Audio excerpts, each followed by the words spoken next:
Hello, this is Clara Hermit for officiallyurban.com, and with me I've got Chipmunk. Hello, sir, how you doing? What's going on? I'm alright. Glad to hear it.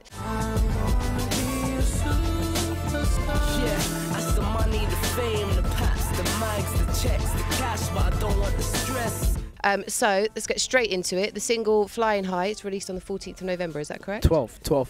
So it's on the 12th? Yeah. Well, that's just ruined my next question, because I heard that it was being played in full on radio on the 13th. Played in full on radio on the 11th. On the 11th, so it's gone back a couple of days. It was the 14th. It got brought forward. Okay, so there's a snippet of the track on SoundCloud. Now it's a really small, tiny little snippet. It doesn't give much away. So what can you tell us about the track?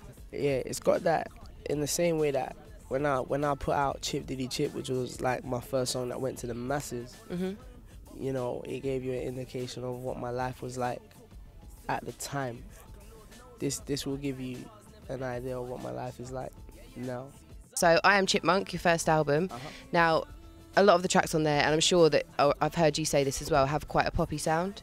So they're kind of, although it's kind of that commercially kind of sound. Okay. But you were originally known for grime, so are we going to be hearing some of that on the second album? Tell me, what is grime? I just want you to tell me. For me, what is grime? Grime, I guess, is the stuff like that I've heard you originally do that comes like with that. All right, forget what I originally do. What is, like, describe grime, the something genre of underground. music. See, that was my thing. It's like grime is affiliated with the underground, and the underground, it's like, I don't like to say that word because I feel like it's such a bad stigma. When we went to radio with Beast, commercial radio, they said, I remember, they said it's too dark. So I'm listening to the radio now, and I'm studying it. I'm listening to this commercial radio that said Beast was too hard. Me and my producers have gone back in, and we made Oopsie Daisy. We knew what it was. Do you know what I mean? And people don't realize the album that came out, we made that album before I signed my deal.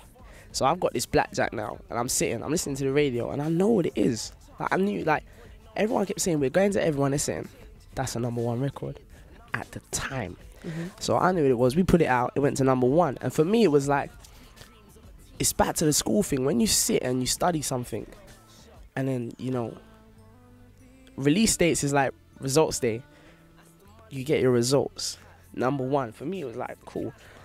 And even just with that song, for instance, you know, I'm MCing, it's a pop song.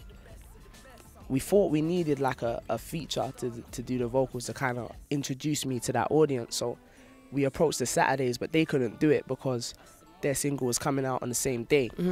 And then their single done 45,000 and we done 90,000.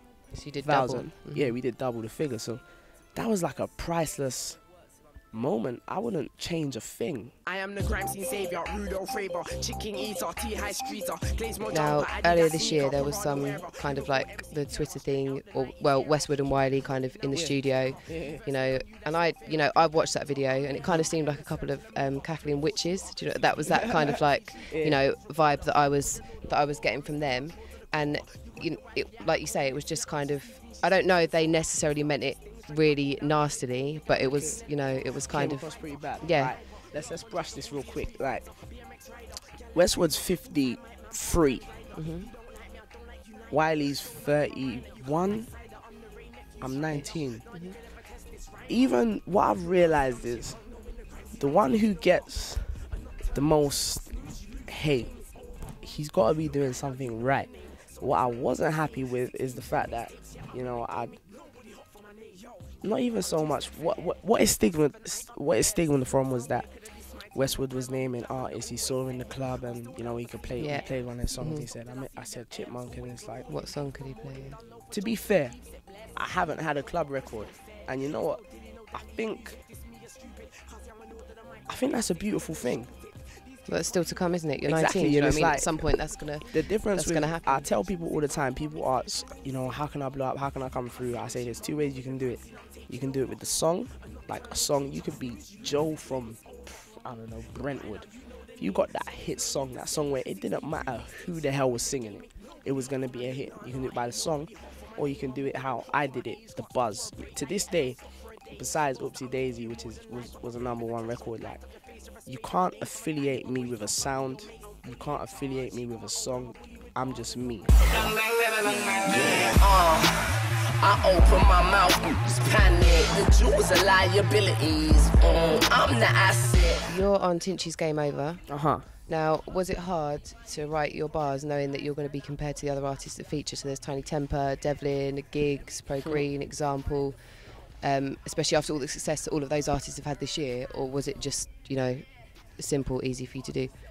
when I got approached to be on the Game Over track, and I heard the names, I knew what I wanted to bring to the song. I didn't want to bring super lyrical. I didn't want to bring the you know, attacking flow. What I wanted to bring to the song and to the video was swag. Whose verse is your favourite? My favourite verse on the track, besides mine, I like Giggs's. Yeah. I like Giggs's verse because he's talking about things that, you know, we go through, like record label, contract, you know what I'm saying? Started all the lies. I like that. So you like that one? You had to get the lies out. Can you cook? What Yeah. can you cook? Like, what can't I cook? Really? Yeah, man. Do you kind of experiment with things from cookery books? The only book I really took a check from was that Levi Roots one, car. I respect him, he's I've doing got that his book thing. as well. Speaking of food, what's more important, good food or a good woman? Boy, you know, not gonna lie, the woman been letting me down, so it's good food. Good food. Always there for you, no matter what. Yeah, trust.